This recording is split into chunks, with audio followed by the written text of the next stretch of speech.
सूरज ढल रहा था और रामू किसान अपने खेत में हल चला रहा था। उसके चेहरे पर पसीना था, लेकिन दिल में खुशी थी। तभी उसका पुराना दोस्त मोहन वहाँ आया।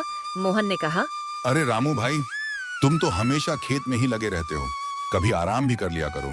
रामू ने कहा, अरे मोहन भाई, किसान का आराम उसकी फसल में छिपा होता है।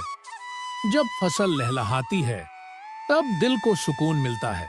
गांव के लोग रामू की ईमानदारी और मेहनत की बहुत इज्जत करते थे, लेकिन उसका अपना बेटा पंकज हमेशा शहर जाने और ऐशो आराम की बातें करता था।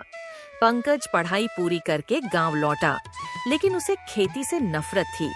वह बड़े शहर में जाकर बड़ा आदमी बनना चाहता था। पंकज ने गुस्से में कहा, पिताजी, ये खेत और ये मिट्टी मेरे किसी काम की नहीं है। मैं शहर जाकर बिजनेस करना चाहता हूँ। रामू ने शांत भाव में कहा, बेटा, ये खेत ही हमारी असली दौलत है। ये मिट्टी हमें पालती है, हमें छोड़कर जाना ठीक नहीं। पंकज ने कहा, लेकिन पिताजी, शहर में पैसा जल्दी बनता है, आप ये सब नहीं समझेंगे। रामू ने अपने बेटे को समझाने की बहुत कोशिश की, लेकिन वह जिद पर अड़ा रहा।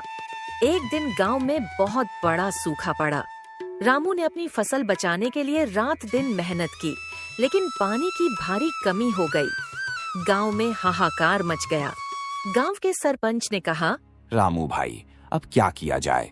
हमारे कुएं भी सूख गए हैं। रामू ने कहा, हमें कोई और उपाय सोचना होगा। गांव वालों ने शहर जाकर सरकारी मदद मांगने का सोचा।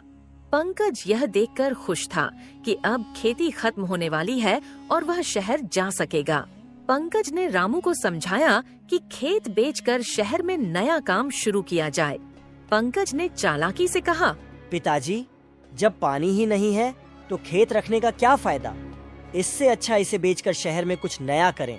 रामू ने कहा, लेकिन बेटा, यह खेत हमारे पूर्वजों की विरासत है, इसे बेचना ठीक नहीं होगा।